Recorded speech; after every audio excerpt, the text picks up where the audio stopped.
All right, hey guys, welcome to Pro Prep Baseball. I'm Ken Arnold. I'm Tommy Weber. Hey guys, welcome back. We are going to talk about some cool stuff tonight. We've got a lot of topics, Tommy. Are you Yes, we ready? do. I'm I ready. have them. I'm ready. I have them written I'm down ready to right go. here. Let's go. All right, let me check the audio here on this Facebook feed first before we go any further. Hey, there it is. We good? Yeah. There, we got it. All right, I checked the audio. We're good to go. So, first of all, we're going to talk about the World Series champs, Boston Red Sox. Right, we're going to get into that. And then what we're going to do is we're going to get into a topic that we talked about over the phone this week about waking a sleeping giant. So we're going to get into that. Yes, that's a good topic. And then we're going to talk about the baseball awards. This is when they give the awards out this week. Actually, tonight they're starting with the Golden Glove Awards. It's going to be a Major League Baseball Network tonight. I'm We won't hoping I get one. yeah, we won't talk about every Gold Glove Award at all. What we'll do is we'll stick to the four major awards: the Cy Young, the MVP, Rookie of the Year, and Manager of the Year. So we'll stick with that. Hopefully, we'll get a couple people on here soon, and we'll invite some folks over here to watch. Let me invite some folks in here and see. There we go. See, we can't get anybody to come on the show. Where's Renee? I know, he's usually right on. It's all right, though. We'll get some folks. People will start tuning in. Let me check over on... Yeah, there we go. Okay, so let's get into it, man. Let's get into, first of all, congratulations to the Boston Red Sox. I hate saying that, but they were by far the best team this season. No question. No No question. question. When the best team wins, the best record in the regular season, they took their foot off the gas with a month left to play. Still had 108 wins, and people still doubted them. I guess that's what makes for the fodder of the playoffs in the World Series. But they were really. I don't remember a team that was that much better than everyone else. Probably since the Yankees had their run. This team was far and away better than everyone else from the get-go. And there was little doubt as to who was going to be the World Series champion. Yeah, I didn't think anybody in the National League had a shot. Houston maybe, but even they weren't as strong as the Red Sox this season. So, and I agree. Do you think Cora had anything to do with that? I got to tell you, Alex Cora, I got to commend the Red Sox for more than just what they did on the field, but Dombrowski and the powers that be in the Red Sox front office really allowed Cora to do his own thing. I mean, every team has is data driven nowadays, which is fine. Information is good, but Cora was one of those guys who came right out and said, "Look, nowadays people think hitting 218 and hitting 30 home runs is a good season. We don't." And I think that kind of bucking the trend is something that a lot of guys can get on board with. And I think one of the most important things you could do as a manager is get your guys to buy in. I think that was Joe Torre's brilliance. I don't think Joe Torre was a great strategist or anything like that. He certainly didn't have a great record as a manager coming in. But what he did with that Yankee club was he got them to buy in, and Alex Cora did the same thing. And I think in the World Series, it was night and day between the two dugouts. Alex Cora was a good manager who's got a lot of experience and is a tough guy. And I think he's got enough prick in him to be a guy who will step on your throat. And I think that's something that's missing in a lot of guys today who manage baseball teams. Renee is on. Hey, Renee, thanks for joining us. And Andy Diorio has jumped on, and he said we're freaking him out because we did switch sides on the screen, so he's not used to that. So sorry, Andy. I wanted to mix it up a little bit, so you weren't looking, There's a lot of switching going on in the world today, but exactly. But that's a topic for another day. But hey, Andy, stick around. We're gonna get into the Cy Young Award debate. God. Oh yes, boy. we are. We're gonna talk about the Cy Young Award For a very short time, for a very short period of time. So again, congratulations to the Red Sox. They did deserve it. But Absolutely. Start the conversation that we talked about over the phone this week when you called me and said, "Hey, what about waking a sleeping giant?" Get into that. Well, I think we take for granted makeup and guys, their competitive edge and you don't want to show guys up. I know now celebrating and rubbing guys' nose in it has become fashionable, and people tend not to look too closely at what the flip side of that is. Every action has an equal and opposite reaction. So when you do something, it might engender in somebody else a response. And I think that Aaron Judge made a really, really foolhardy mistake when he played New York, and he blared it at Fenway Park after the Yankees beat them in Game 2. It's not a coincidence that after they beat the Yankees, they played New York in the clubhouse, in the Yankee clubhouse as they were celebrating. And when they won the World Series, they played it even louder. The message was very clear. The Red Sox did not like what Aaron Judge did. They remembered it. It became chalkboard fodder for them, and they rallied around that. And I think the Red Sox take very seriously beating up on the Yankees, and Aaron Judge gave them a reason, which is something you never should do. Let sleeping dogs lie. You know, you've got them down, you beat them.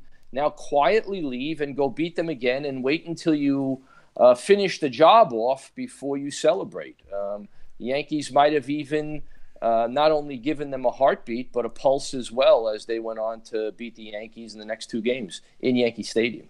Yeah, and you know what, as well, the Red Sox playing New York during their World Series celebration might piss the Yankees off enough for them to go out and come back next season and say, all right. It certainly may, but it is a response. There's no doubt that it's a response to what Aaron Judge did in Boston. And in this day and age, you know, getting to second base and doing all the crazy stuff you do after you hit a double, and the preoccupation with celebrating all the time is going to piss some people off sometime. And that's another reason to like the Red Sox. They take it personally. I think that teams that win take it personally. They do. It's not just business. It's the schoolyard. You know, it's a dogfight for them. And I think the team that makes it a fight has an advantage. And the Red Sox did that. Yeah. And you know, I hate to cross over into football, but I saw that happen today in the Redskins game when they were getting their butts whooped. And, they scored a touchdown, and the running back started to dance. And Vernon Davis, seasoned veteran, ran right over to the guy, grabbed him, and said, turned him around, and you could see it in his face. What are you doing? And then just drug him right off the field. And he's like, oh, don't, you know, what are you doing? You know, don't, you know, give them an incentive. Don't give them anything. Get back to the huddle, get back to the sideline. Let's keep playing. Let's get back in this game, and let's do what we got to do to win the game. And there's too much of that right now. There's not enough of that type of old school leadership. I call it old school leadership because these guys, they hit a home run when they're down 10-2, and they're dancing and flipping their bat. What are you kidding me? I think it's an offshoot of the everybody gets a trophy mentality where you need to celebrate everything all the time, irrespective of when it happens. You know, if it's the second inning and you hit a double in April, who cares? Why are you, you know, giving the muscle or some whatever improvised silliness that you engage in with your teammates? You may want to wait until the game's over, the playoffs are over, the World Series is over before you do all your celebrating. Otherwise, it makes the celebration kind of moot. If you're always celebrating, then you're really never celebrating. I agree with that.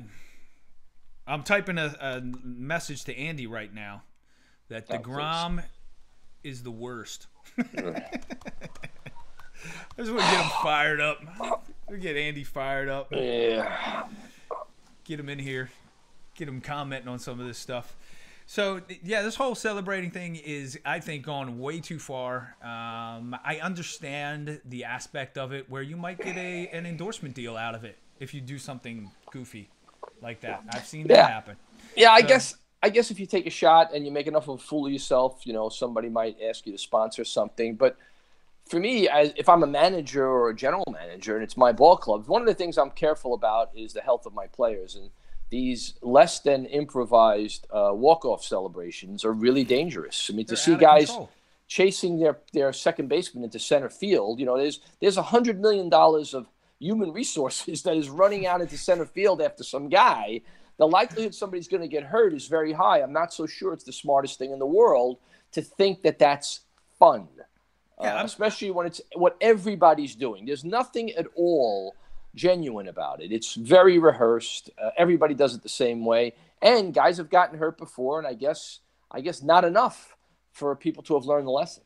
Yeah, Renee came on and said Major League Baseball will not stop it. It's sad. And ball players are not allowed to stop this. But I think, if you watch it, and what happened to the guy? Remember the guy from California? Kendrick Morales. Yeah, and he broke his leg jumping on home plate during it. They didn't learn from that. They didn't learn their lesson then. Major League and as you know, these are big guys. Yeah, and not all of they don't do what they do is pitch, hit, run, and throw for a living.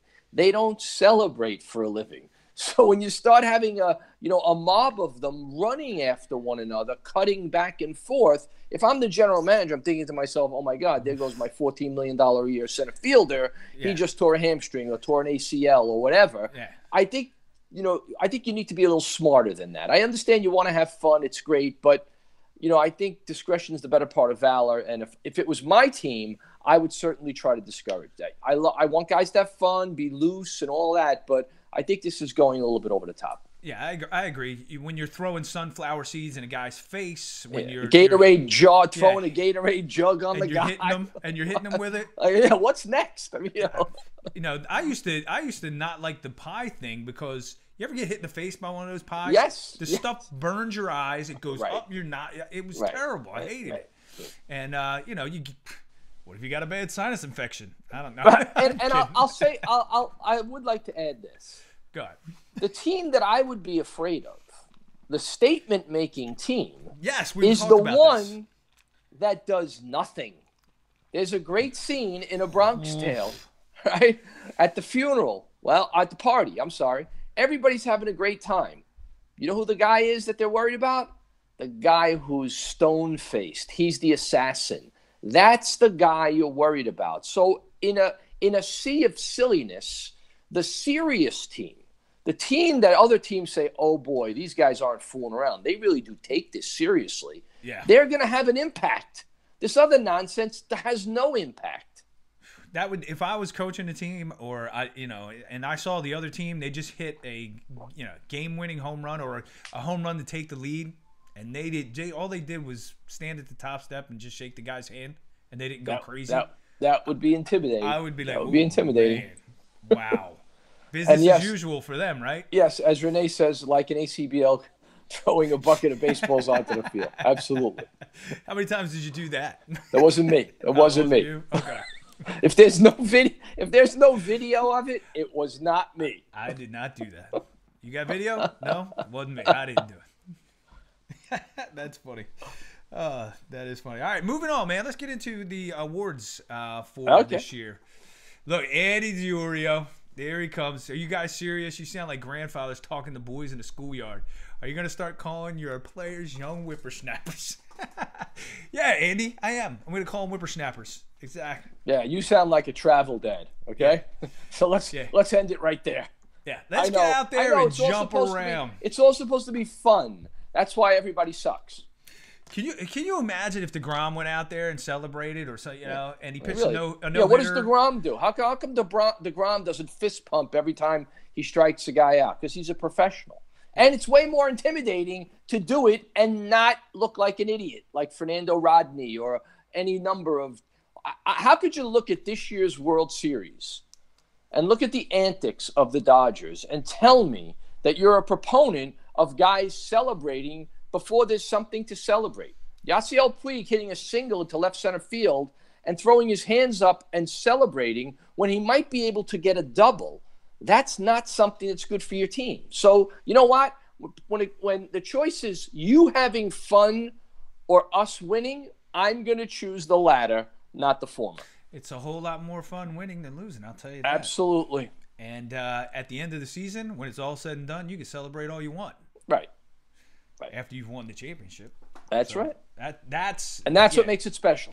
Yeah. And that's, like we said earlier, that would be intimidating. Yep.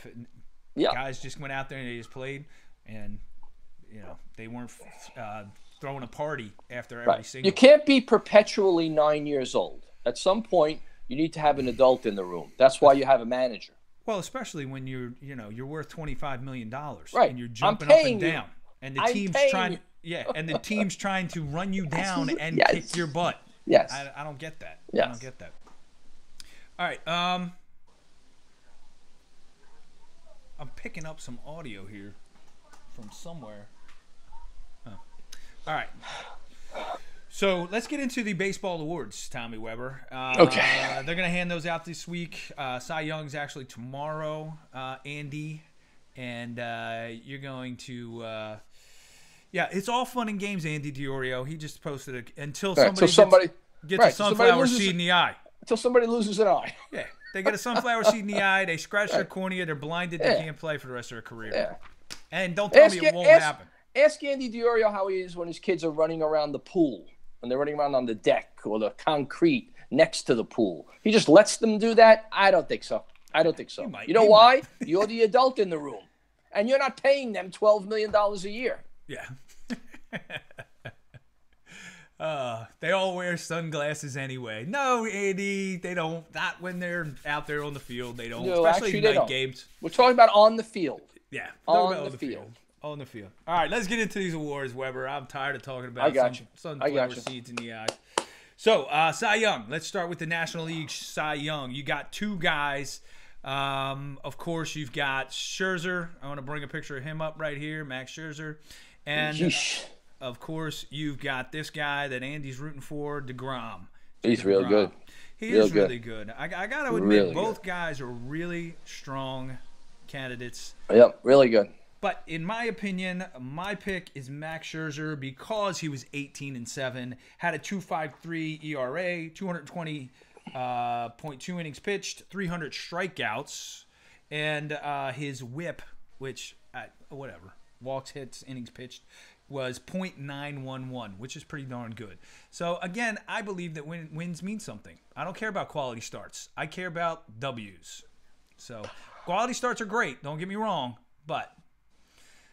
I think DeGrom will win. I think there's been a media campaign in New York City to get DeGrom to win since very early on. It's been literally more important ever since the Mets in June realized they weren't going to go anywhere. They took up the gauntlet on behalf of DeGrom, and I think New York is the media capital of the world, and there's a lot of power and a lot of clout, and they were banging that drum from the beginning, and I think that's going to be the difference between DeGrom and Scherzer. They're both terrific. They both had great seasons, but I agree. I can't be a party to discounting wins. I think wins do mean something, but I think DeGrom is a slam dunk here. He was 10-9. He had a 1.7 ERA. His WHIP was .912, and he had 269 Ks. So, yes, does he have good numbers? I would just like to see that number in the W column be up higher. 8 wins is nothing to sneeze at, in my opinion. And he lost 2 more games than Scherzer did. So, Look, I think DeGrom's going to win. I think you could make a strong argument for DeGrom to win. Yeah, no, but, you're right. And God bless you. If you think DeGrom should win, that's great. Smart people can have different opinions and not, there is no definitive answer. I think wins matter. You play, as Herm Edwards said, to win the game. Can I ask you? You said smart people can have opinions. Can I have an opinion? You can have one too. Good one. Can I? I like that. All right. Thank you. All right. So I think it's pretty much a slam dunk in the other league, in the American League. This guy right here. First of all, he didn't play for the best team in the league, but Blake Snell tore it up for the Rays this year. Yeah, that guy. Oof. 21-5 with a 1.89 ERA. 180 innings pitched, 220 strikeouts, with a walks to hits per innings pitched was. And by the way, 974.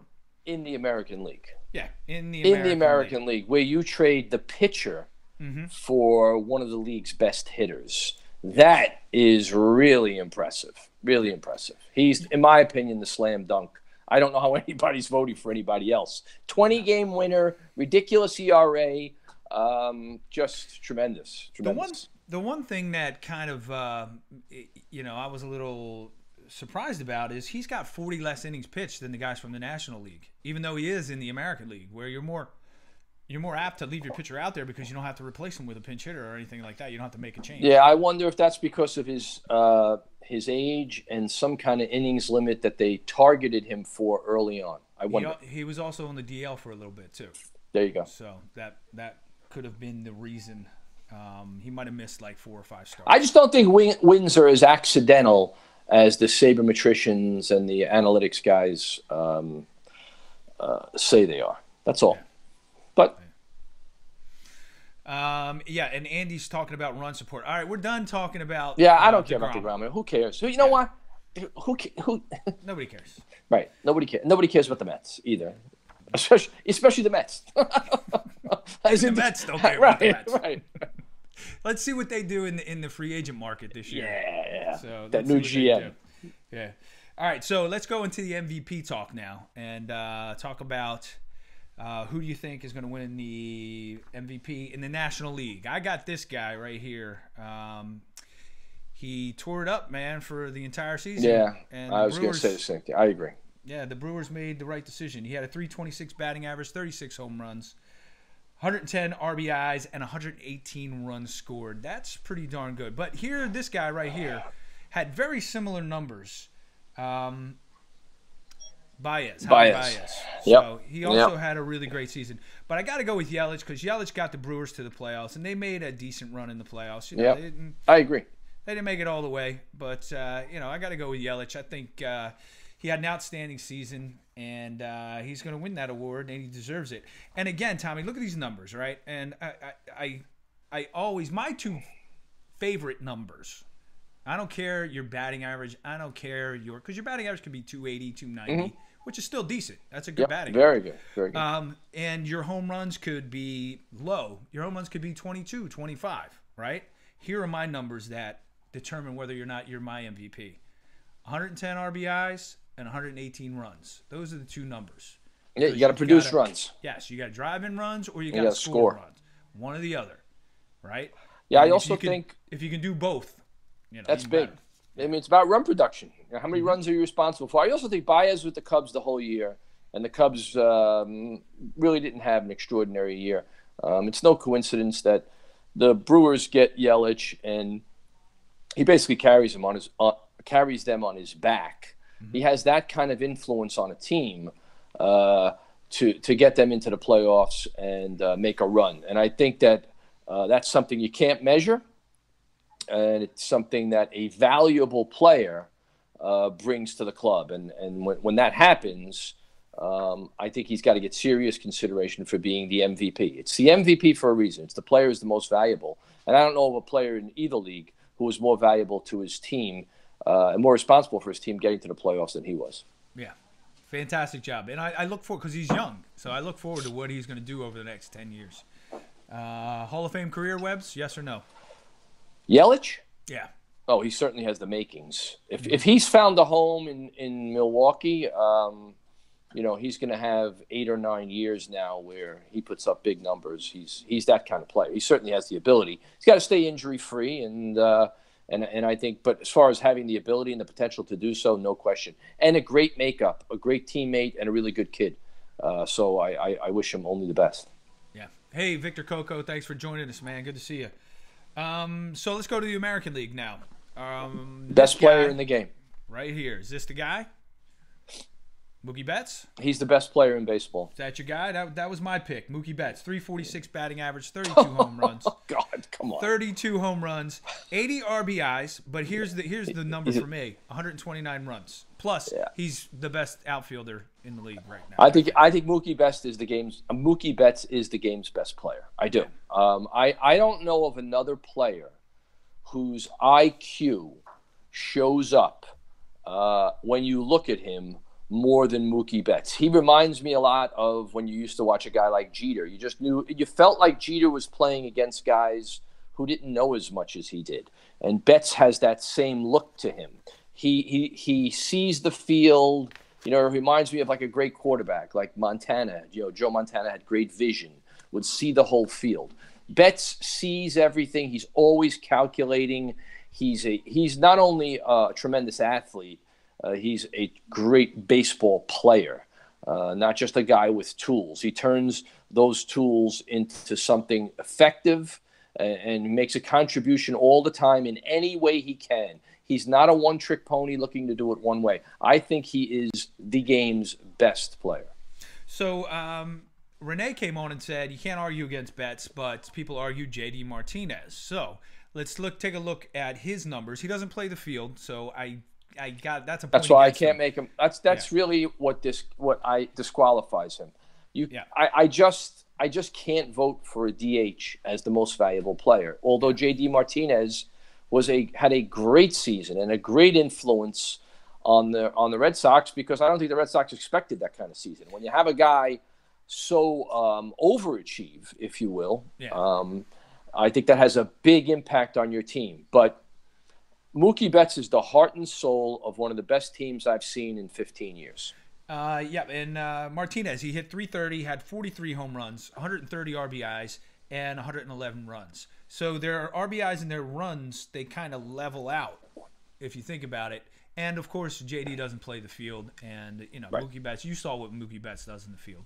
It's ridiculous. On the bases? Yes. He's creating havoc when he's on the bases. Defensively, he's helping you out. His arm is phenomenal. I mean, you got to pay attention to him. It's not if he runs. It doesn't matter if he runs. Yeah. You don't know if he's going to run. Now your pitcher's got a slide step. Your infielder's got to be a little bit more on a toes. Your catcher. It affects the whole game. You can't measure it, but it has a huge impact. I agree with you there, Renee. If Mookie had a regular season or an average season, but he didn't. So, yes, JD would probably be the MVP with those numbers that he put up. Because I can't think of another guy in the American League who had those types of numbers that JD Martinez had, or close to it. So, all right, so let's move on. We had Yelich and we had Betts as our picks. All right, Rookie of the Year, Webbs. What do you think, man? You got anybody? I've got Rookie of the Year in the National League. Yeah, start there. Who do you got? Let me see who you got. I got Acuna from the Braves. Oh yeah, that guy's good. Whew. That kid is good. So yeah, let's look at his numbers real quick. Ronald Acuna, he's 20 years old. And 20 years old. Yeah, which is amazing. Can't even drink legally, right? And he had a .293 batting average, 26 home runs, 64 RBIs, 78 runs, and he plays one heck of an outfield too. He has a very strong arm, and he just sort of cover off the ball as a rookie, 20 years old. So yeah, he's really good. The other guy you could possibly say, because he had very similar numbers and he's 19 years old, was Juan Soto from the Nationals. That kid's good too. Yeah, he had .292 batting average, 22 home runs, 70 RBIs, and 77 runs. So they both had excellent seasons, but I got to give it to Ronald Acuna because he was on a winning team that made the playoffs. Yep. So I got to go there. And I got to say I agree. I agree. that he would be the rookie of the year in the National League. Now, I give you that. American League. Give me Oh, there's two guys. There's the kid with the Yankees. Andujar. Right. Yep. And Ohtani. You are right. You hit the the nail right on the head there. There's Andujar. And I'll run over his numbers real quick. .297 batting average, 27 home runs, 92 RBIs, 83 runs. And then you got this guy, Ohtani, who was incredible. And here's the deal with him, Tommy. If he wouldn't have gotten hurt, imagine the pitching numbers he would have put up as well. You know, he still played the field. He still hit. But he had a .285 batting average, 22 home runs, 61 RBIs, 59 runs. Plus, he was 4-2 on the mound with a 3.31 ERA in 51 innings pitched with 63 strikeouts. So, who was the last guy who's done that? Babe Ruth. Yeah. I mean, he's the last guy. I think Babe Ruth is the last guy to combine those numbers. So, it's pretty spectacular. I mean, it really is. I don't know. It's I got to see Andujar every day, which is actually a disadvantage. It's easier when you don't see a guy every day because all you see are the numbers. And numbers, without seeing a guy every day, tend to be very seductive. You don't see any of the blemishes. You know, it's like somebody telling you how beautiful a girl is. You don't see her, so you don't say, "Oh, I don't." You know, you don't get to see all the imperfections. But so I don't know if. I mean, Andujar was tremendous. He had a tremendous season. That's a rookie of the year season in any season except this crazy hybrid year that Ohtani has. I'm not sure it's a toss-up. I honestly don't know. I would have to flip a coin if I were a voter.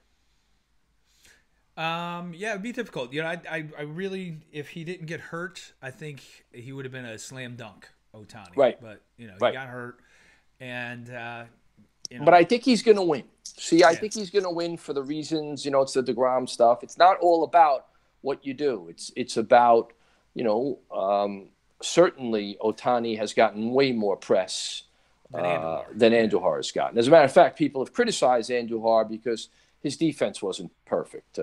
He's actually a better defender than people give him credit for. But again, when you're in that spotlight, people tend to judge you very, very differently than if you're playing out in Anaheim, where we're not seeing you every day. Yeah. So I think Ohtani's going to win. He's the populist kind of vote. People they like the whole story. All right, so we've got Ronald Acuna in the National League, and you're saying Ohtani in the American League. I like that choice. I like that choice. So. All right, let's take a look at the final award of the Big Four. I call them Manager of the Year. Oh God! In the National League, who do you got? Oh boy! Oh yeah! I got that kid. Oh my God! But that it's a who you going to take? Dave Roberts? He's terrible. I'm not taking him. Dave Roberts is terrible. Yeah, he got to the World Series, but he's terrible. The manager for the Braves, maybe, but yeah, let's give it to that guy.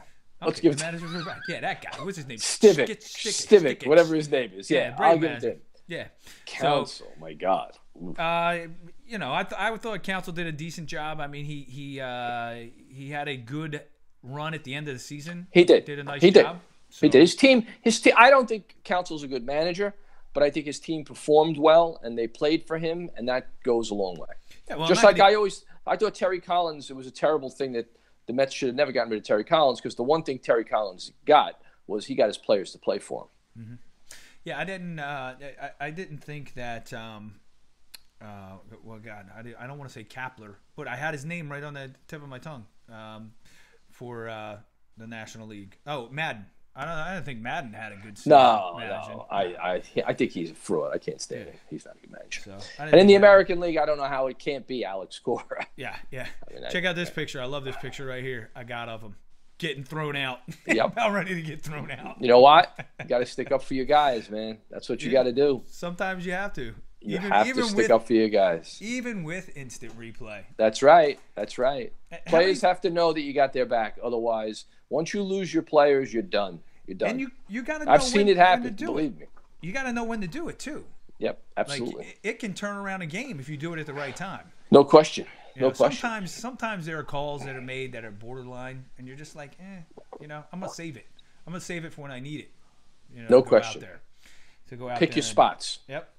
Bob Melvin had a good season in Oakland. Obviously, nobody thought that team was going to do anything, and they made it to the wild card. So, yeah, you could make an argument for him. That's not Bob Melvin. That's Bob Melvin is the general manager. Is he? Yeah. That's what's his name. It's not Bob Melvin, right? It's oh my God. Who's their manager? Renee, come. Where we at, Renee? Who's the Oakland A's manager? Bob Melvin. I just looked it up. It's Bob Melvin? Yeah. Mm-hmm. Oh, Doug Melvin is the guy from. Yes, he's the I played for. That's Doug his Melvin. Evil. Yeah, that's his evil twin brother. I played. You never for see Doug. them in. You never see them in a room at the same time. Yeah. Bob Guerin. Bob Guerin. That's who it is. I knew it. Bob Guerin. Bob Guerin is. Let's see. Bob Oakland Melvin is Bob. It says Bob Melvin right here. I'm looking right at it. Bob Melvin. He's in uniform. He's on the roster of the Oakland Athletics on their website. Thin guy, really fit. Yeah. All right. Look. You ready? All right. I'm gonna bring it up. All right, I'm going to show you what I'm seeing right now. You ready? This is what I'm looking at right now. There he is. That's Bob Melvin. That's him. Yeah, Okay. that's That's the Doug manager. Melvin's evil twin brother. Exactly. I played for Doug Melvin when I Well, was if I, you know, the Orioles and the Texas Rangers. if I thought you were Bob Guerin, well, Yeah. then you can't be manager of the year. Sorry. They all look alike. They're all these white corporate guys, man. Oh, they're all look alike. interchanged. They all look like they work for Google. They all look alike. That's great. They all do. look alike. These white They're all very managers, corporate. they all look alike. Oh man, Renee is like, geez, yeah, it's Melvin. We know, Renee. We know. We figured it out. And Bob Pirano, Andy Diorio threw that out there. How about that, Bob Pirano? All right, man. So those are the awards that for this year. Those are our picks. Andy, I'm sorry I couldn't go with. I couldn't. Yeah, Renee needs a safety space. Sorry, It's okay. Renee. I'm talking about white guys. Yeah, I'm we're talking talking about about white white guys. people. We're White talking guys. about white folk. It's okay. Everybody needs to just, Victor Coco has a question for you, Tommy. Tell me, have you heard from former umpires?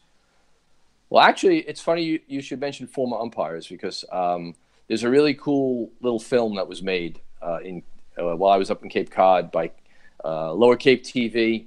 I'll send it out. We'll send it out, Kenny. I saved an umpire's life Yeah, in no, 2011. I already shared it on Pro Prep Baseball, so it's already there. Yeah, check it out. Yeah. I'm serious. Check it out. I actually have not seen it yet because it was really emotional making it, and I've been told because I'm a big crybaby that I'll do some crying when I see it. But it was a really special film about a really special time. 2011, 2017, 2 championships, and in 2011, I actually saved. I know no one who knows me can actually believe this, but I saved an umpire's life. Dennis Horn and I were. Dennis Horn and I were. We are inextricably connected now.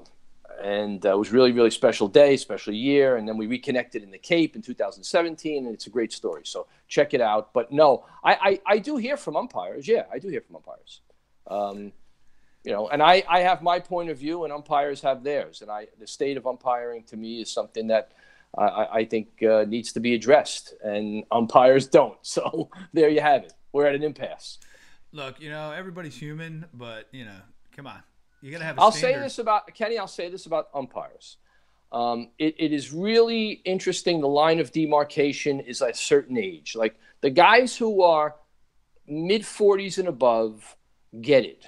They really do. Most of those guys played. Most of those guys have thick skin. Most of those guys get a kick out of the game, and they're kind of joyful. And you could joke around with them and yell at them at the same time. And that kind of give and take is something they enjoy. The younger guys, a lot of guys who have never played the game, who don't have a lot of experience on the field, who are basically umpiring technicians, they don't want to hear any of it. They come with a very, very different mindset.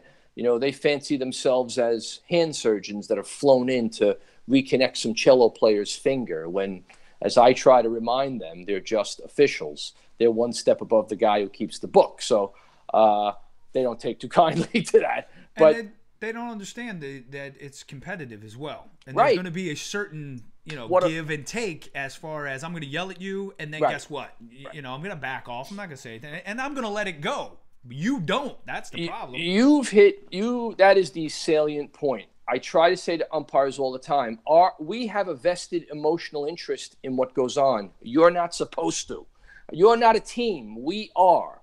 So, I always say the sound of one hand clapping. If you just shut up and let a guy have his say, it ends right there. But once you go back at him, well, now you have an argument, and now you have a reason to throw a guy out of a game. So that's my take on it. So I'm open for dialogue, man. I'd love to have this discussion with more guys because I think the game is better off if we could have that give and take.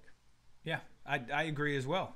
And there's nothing wrong with that give and take. You know No. how many times I got into fights with people, and then the next day, we're Absolutely, fine.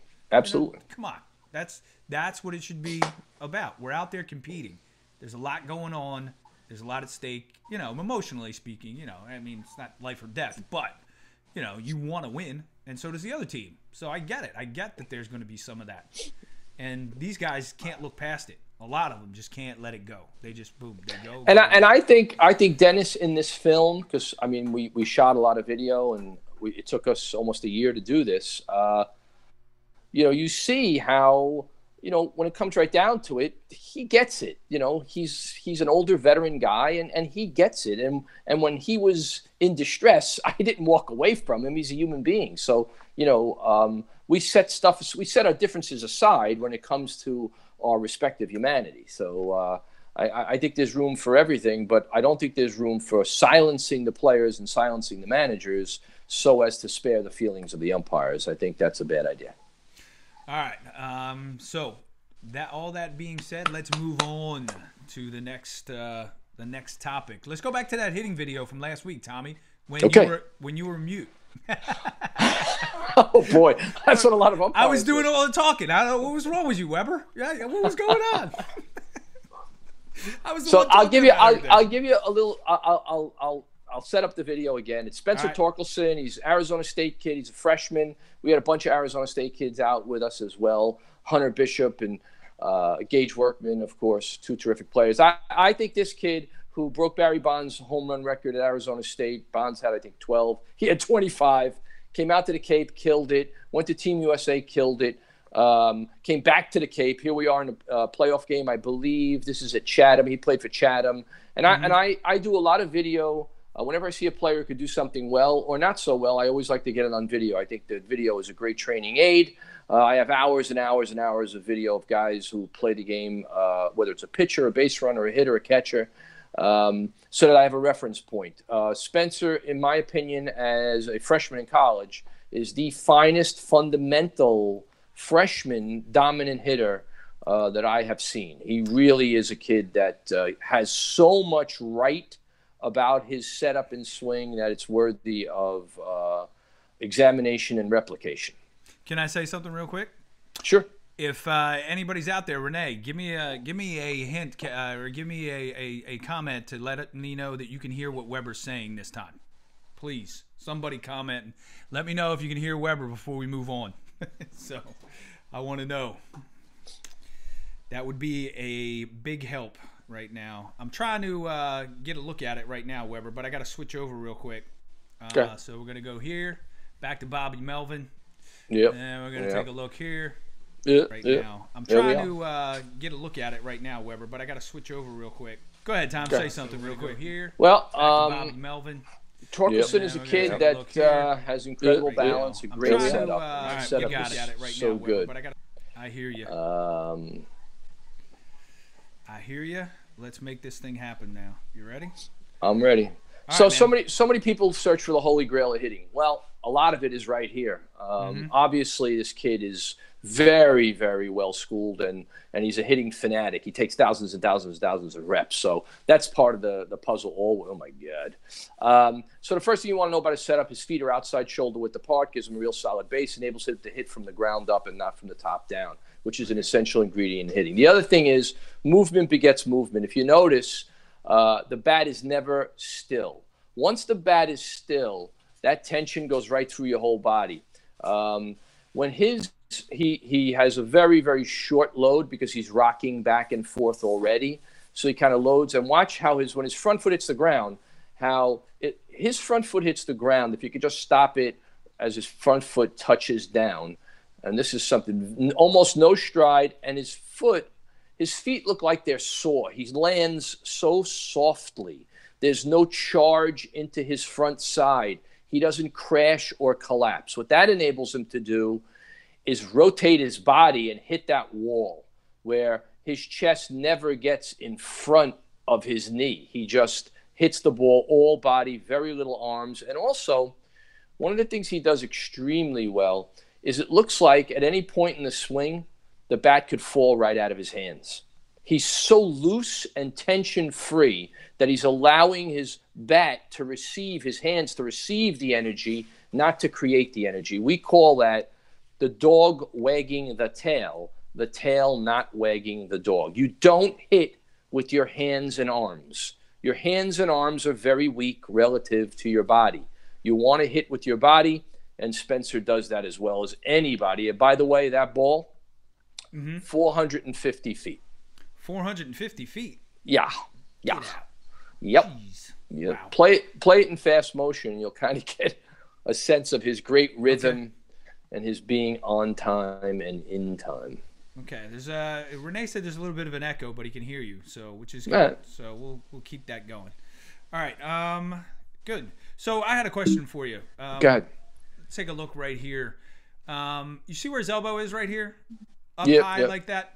What do you think about that? You good with that? I'm good with that. If he's comfortable like that and he likes his elbow, Right. And a lot of major league hitters hit like that right now. If you take a look at it, I don't fix what's not broken. You know, if you want to break, there's not a hitter in the world who, if you broke him down, there wouldn't be something you wouldn't change. So, what I do like is when his front foot touches the ground. Another key to hitters is the knob of the bat is pointing back towards the catcher, which means that his shoulders have turned. If you notice right about there, see how his shoulder, he's now peeking out over his turned top half. That's why the bat is cocked that way. And I mean, that is just, his chest will just start to turn. His weight will go into his left side, not necessarily on top or through his left side, which creates tremendous torque. And then he doesn't swing the bat, he releases the bat. Right? You don't want to swing the bat. You want the bat to be released as a result of what's going on beforehand. Okay, I like it. I like it. Also, I noticed one thing too is his head moves very little, which I think is key to most hitters, good hitters, is their head does not move. Right. Well, your head is attached to your body. Your body's going to go where your head goes. So if you want to create real force and acceleration, you've got to swing around a fixed center. Your head is in the center of your body. So if you could focus on keeping your head stacked on top of your belt buckle as if a rod is pointed straight down through your head into the ground and turn around that, you're going to create maximum force and acceleration. Okay. All right, man. And I'm going to play this at full speed just so we can get the full effect of this bomb this guy hit. Yeah. You ready? Here it comes. That's Brandon Martirano, North Carolina, behind the plate. He'll go high in the draft. Another terrific player. Oh, my God. and the sound alone, Tommy, I mean, the sound was, it's unreal. It's different. Sound, it's different. It is different. And you know that, too. When you hear that sound, when you hear that whack, that crack like that, I'll tell you what, I watched him in BP, because you hear it. You hear the difference. Like your head turns. I'm like, wow, I got to watch this kid because he's different. And we have a couple, Hunter Bishop is the same way. When Hunter hits, guys stop and watch BP because, he's hitting balls 500 feet, off the firehouse in right center field. Certain guys are just different based on mechanics, size, ability, and all those, and tons of hard work that they do. Well, good. We were able to redo that video, which I'm kind of happy about. Let me go over here real quick. Yeah. So we were able to redo that. Dan Ford joined. Hey, Danny Ford. What's going on, man? Good to see you. So can you still hear me, Webbs? I got you. All right, good. I hear somebody talking in the background, and I was like, uh-oh. I think that's my wife. You in trouble? You got to go? No, I'm always in trouble. I'm married. Right. I'm always in trouble. Perpetual trouble. Me too. Me too. I'm always looking over my shoulder. What did I do? Always judge. What did I do now? What did I do now? That's it. That's right. Anytime my wife calls my name anymore, I just go, what did I do now? I don't even, Right. What did I do? Oh my God, that is great. That's great. Oh, it's insane. It's insane. Hey, let's.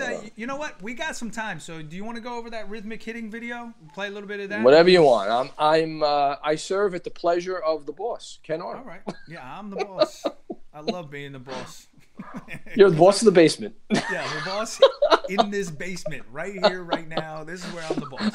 I'm a boss nowhere else. So, all right. Let me go back to the screen capture here. Hold on. Say hi to Cleo. Say hi to Cleo. Hi, hey, Cleo. Cleo the cat. All right, Cleo. Go get him, kid. All right. So this video Tommy, Sorry. is from the Cape this past summer that you did. Yeah. And Yeah. I'm going to bring it up. I'm going to play it for 30 seconds. Okay. And then what we'll do is we'll come back and then we'll talk All about right. it a little bit. Okay. All right. So let me bring that up, and then I'm going to hit play. Here we go. Want the bat to get to the ball at the right time. You certainly don't want to be hitting the ball back here. You don't want to be hitting the ball up there. You want to be on time. In time is the rhythmic way in which you get to the ball. Is the way in which you get to being on time. So if you don't have good rhythm, you're not going to be getting all of your energy to the ball on time so as to hit the ball as efficiently and proficiently as possible. Right? So those are the two basic philosophies, in my opinion, of hitting anything. I want to be on time and I want to be in time. Rhythmically get to that spot, right? So rhythm is a real important part of being in time, right? So one has to do with the meter of how you hit, right? The snapping your fingers to it, right? That kind of, all these guys, Cabrera, Griffey Jr., they all have great rhythm, right? And they all are on time, okay? So those are the two basic philosophies. Next, you want to stay away from all the... All right, Tommy. Sexy bitch. He is. He is a sexy guy. So you don't realize. I mean, I know how big these guys. They're so big. they're It's huge. like- That guy's huge. Like Hunt is like he's 6'4" and he runs like a 6'4", 60. And he's like, geez, and it's just such a privilege to get to work with not only terrific players, but Hunt is a great guy, and so anyway, it's very humbling. So let's talk about that philosophy there. In time and being on time and in time. Yes. Being on time is kind of simple. You know that the bat's got to get to the ball at a certain point in time in order to be square. That's being on time, right? So if you were to bunt the ball, for instance, you have to have the bat out in front. That's basically having the bat be on time, right? So where the bat is when the ball gets into the hitting area to hit it squarely is on time. How you get there, the way in which the movement you make to get there has to be rhythmic. That's being in time. A rhythmic move to get to the ball to being on time is being in time. So you have to be in time. You have to have a rhythm. All great hitters hit with great rhythm. Guys like Cabrera and Bonds and, all of them. A-Rod, A-Rod had fabulous rhythm. And obviously they're all on time because they all square the ball up at the right spot in front of home plate, depending upon where they're going to hit the ball. So those two concepts are really, really integral pieces of good hitting mechanics. Absolutely. I believe that all good hitters, all good athletes really do have good rhythm. They have They do. good timing. I know when I hit, I always had to have something happening. I had to have something going on, something moving. Right, and you're doing it right there. Instinctively, you're doing it right there. That's a great illustration that your hands are. Yes, My hands are you've doing got this. it. Yeah, your hands Yeah. are moving. I try to tell hitters. I came. This is something that through our millions of conversations, Jason Kanzler, Neil Barbella, and I have always talked about. I think you should feel like the hitting process is you've walked in the middle of it. If you feel that way, then you don't have to start. And the most difficult thing to do in all of sports, the holy grail of sports and activities is how do I start? Because the hardest thing to do is not hitting a baseball. It's starting from a stop. Mm-hmm. So what you'd like to do is never be stopped. Don't have to start, which is why we preach you're swinging from the on-deck circle. Feel like you've entered the batter's box in the middle, not at the beginning. Yeah, I totally agree with that. I always say, like if you look back at hitters, over the history of the game, they're always moving. Never are they stationary. Mike Schmidt even had that big hip swing back. Oh yeah, when he yep. Hit, Joe Torre, who was a great hitter. Joe Torre was a batting title winner, MVP. Joe Torre had that sort of hip swag. He'd go back and forth and bam, go and hit. So I love the idea of feeling like you're in the middle because the hardest thing to do is to initiate. And when you're worried about initiating, or you're struggling to initiate, that if your beginning is not good, the middle and the end are not going to be very good either. And a guy like Torkelson looks like you can't tell which part of the swing he's at. He's perpetually moving. It's as if he's winding up, and then going. Boom. And Joe Morgan, remember Joe Morgan? Absolutely. Boom, Yep. get his arm going. Oh, Right. it's crazy. Some trigger mechanism.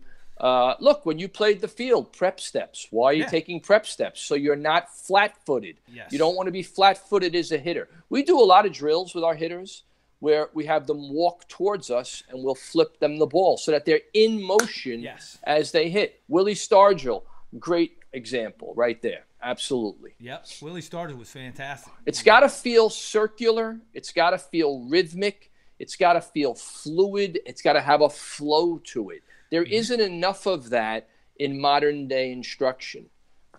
Yeah. No, there isn't. The last time we had practice, I don't know, a couple weeks ago before the season ended for the fall season, I had the guys doing that. They would start walking towards me, and you reminded me of this drill. They would start walking towards me, and I'd hit them the ball as they were moving.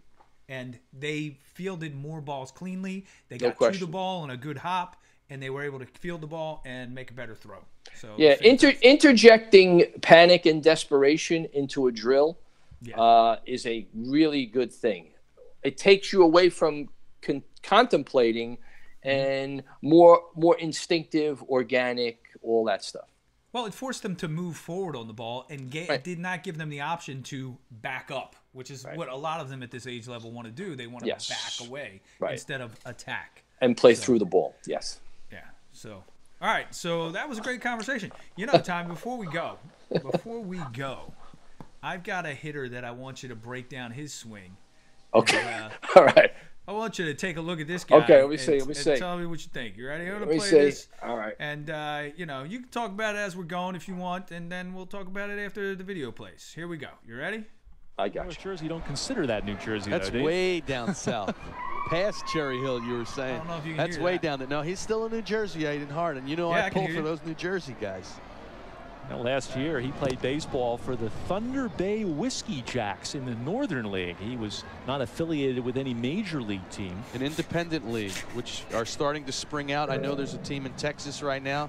Liam Mazzilli, a good friend of mine, is looking to start one up here in North Jersey. Breaking ball, and that's in at the knees. No balls and 2 strikes to Arnold. Did you see Well, that? they say in the last couple of years that baseball has Did you lost see that ground curveball? to Boom. football That and wasn't bad. basketball. It was That all right. in some ways it's a little bit of a dying sport. I don't know, but watch this. It could hardly Ready? be the 0-2's truth the with count. all of the You ready? minor league teams that are Don't bring springing that in up. there. Don't bring it in There's there, an Weber. 0-2 pitch ripped into left field. That'll be Don't a base hit. bring it McLean is in. now going to third, and the throw is off the mark, and it goes into the Guy went dugout, from and that first to means third. McLean will get to his feet that and was Scott score. McLean out of USC. And over to third base moves Kenny Arnold. So what should have been first and second I don't know. turns Probably like into a 60, base Sox 60 run. miles an hour. Actually, Randy, I started putting my head down to start scoring that. And Look, what there's me happened with Pete was Mechanic, he the deked former him. Phillies manager. McLean deked him at second base. He slowed down like he was going to stop as the left fielder Saltz got. We look Gaber, about the same. Threw the ball The back same in. That's body when he type. took Look at off. us. It was a surprise. That's play. crazy.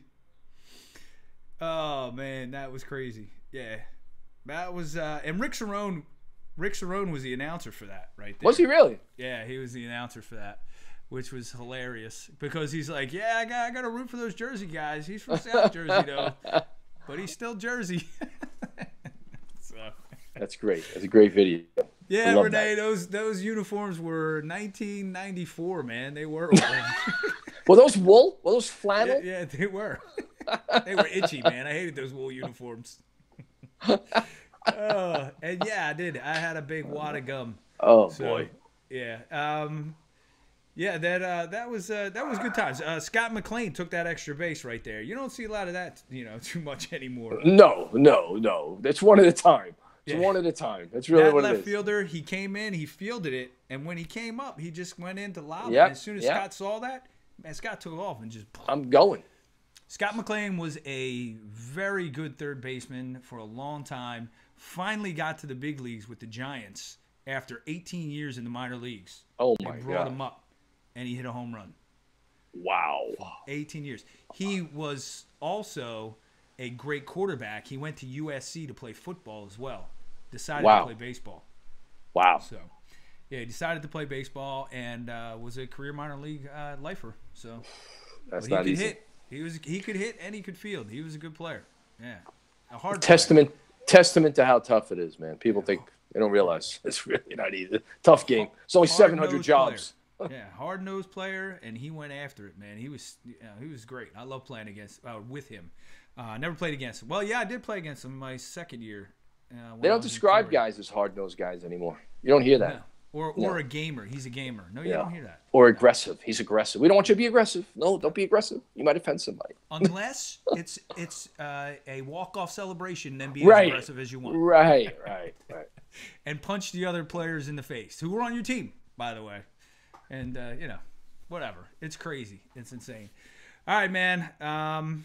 Yeah, my exit velocity was about 70. My launch angle was probably about 2 on Yeah, that you line see, you drive. needed to elevate to celebrate, brother. Exactly. And I just never did that. I was always trying to hit the ball hard in the right center field gap, hit line drives. That was Oh, come on. You can't that do was my that. motto. Who wants to do that anymore? Put the ball in play, hit behind a No, runner, no, sacrifice him over, no. productive outs. Come on. That's so lame.